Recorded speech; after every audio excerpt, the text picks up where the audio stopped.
All right, Liveship Traders, Book 1, Ship of Magic by Robin Hobb.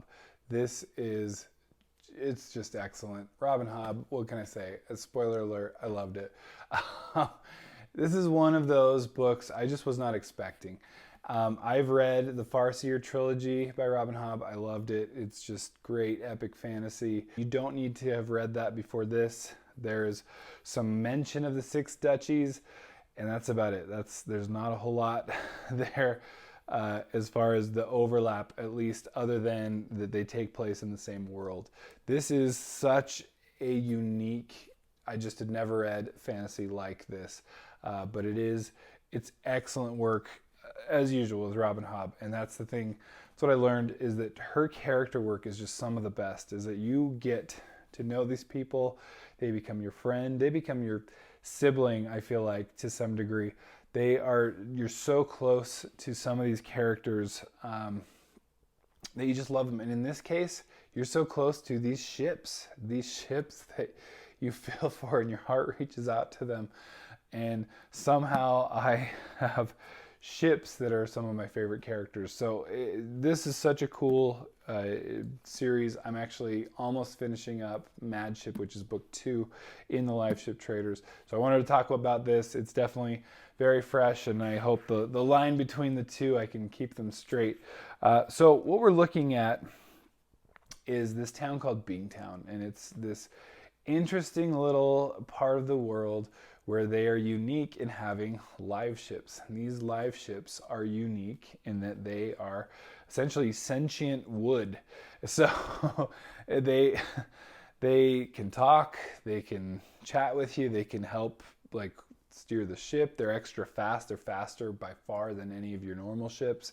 They are unique even more so in that they can uniquely go up the Rainwild River. And the Rainwild River is where a lot of things happen. Mostly, at least starting out here, is where where there's a lot of this kind of magical goods, I guess, can be traded, and they get extra profits and whatnot for that. So it's very good for the bottom line. But we are with the Vestrids. That's who the family that we are focused on here in Ship of Magic.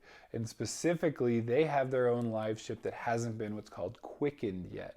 And that usually doesn't happen until kind of the owner that makes the original deal to have the live ship. And we can get into that in spoiler territory later on in the Discord, which, by the way, if you want to join, please, there's a link below.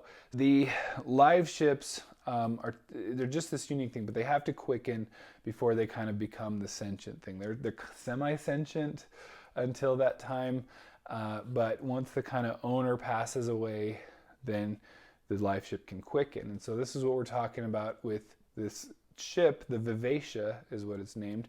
And the Vivacia is, I guess taking a step back, one of the things also that you have to know with live ships is they have to be sailed with someone from their family.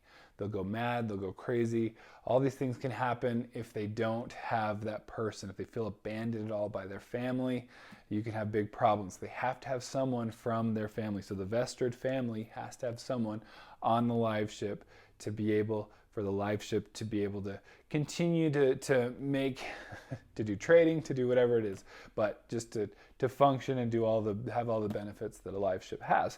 So the Vestrid, we get into this where they've got this kind of complicated family dynamic. So Ephraim Vestrid, the patriarch of the Vestrids, he's also the captain of the Vivacia, and he is the father of Althea. And Althea is the daughter that he's been taking with him on his sailing trips. He has another older daughter that is married to Kyle, who also is on these sailing trips and is the first mate. So Kyle is one of the officers on this ship starting out, and he's married to the older daughter of the Vestrids. He is kind of a jerk and the worst, but only one of the most terrible people in this book. And he's not even so bad. He's just pig-headed, bull-headed, and is very, I guess, traditional in his wanting to keep women in their place, to say the least. But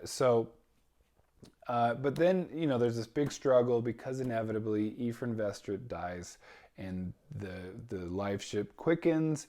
And so Althea, her only thought is, well, of course, I've been the one connecting with the ship for these last couple of years. I've been the one close to her, and I'm like, why wouldn't I be the one that is the one that takes over the ship, right? Like, that does only make sense. Things don't quite happen that way, and I don't want to get too much deep into spoilers because I want to kind of keep things general. So she's just devastated, and with all those hopes and dreams. So this being the 800-page book it is, there's also a number of other great characters that you get really close to. You've got Wintro, who is the son of Kyle and the older Vestrit daughter, and he's actually studying to become a priest, and he gets kind of pulled into this as well and taken out of the life that he's growing to love, and he's enjoying his studies, he's enjoying doing what he's doing. Pulling and getting pulled out. And so it's a lot of this like expectation and then dashed expectations, and then what do you do? What do you do with that? What do you do with your life? Are you the things that you thought you were going to be? So there's a lot of that kind of theme going on here with so many different characters. We also have the pirate Kenneth. He's just a dastardly devil here. But again, one that, and I keep wanting to get into even what I'm learning about him in the second book. There's just so much. I mean, part of the beauty of Rob and Hobb's characters is that they are not the same when they start out from when you leave them, and they grow. They are human. They are so human, and I don't know how she does it. It is just, she's so brilliant at making these human characters, because Kenneth is one of those that I know what he's done, and I know how much of a jerk he's been, a terrible person he's been, and yet there are so many redeeming qualities that he ends up having and displaying that it's hard not to like him also at times. And so he's got all these dreams that some may scoff at and laugh at, of becoming the pirate king. And so and all he needs is a devil fruit, right? Just kidding. One Piece reference. But a lot of this is just, there's so much going on, and a lot of these, Robin Hobb really just knows how to toy with your expectations and then dash them all, and you never know what's going to happen. And so this is constantly happening with all of these characters, where you're going, okay, they're going to get away, they're going to do this, this is going to happen for them. And then it doesn't. They have to face that reality. You've got just the struggles of the people here. The Beantown itself is just not all that as stable as people would obviously like it to be. There's the Rainwild mysteries, the magical wood. There's all kinds of mysterious people going on. There's mysterious places. It's just an interesting just character study so much. And so that's really what it comes down to, and character all the way down to your life ships and possibly other people. So I can say I highly recommend Ship of Magic, Liveship Traders. I'm almost done with book 2. It's probably even better than this one, and I loved this book. So this one I'm going to go with probably an 8 out of 10.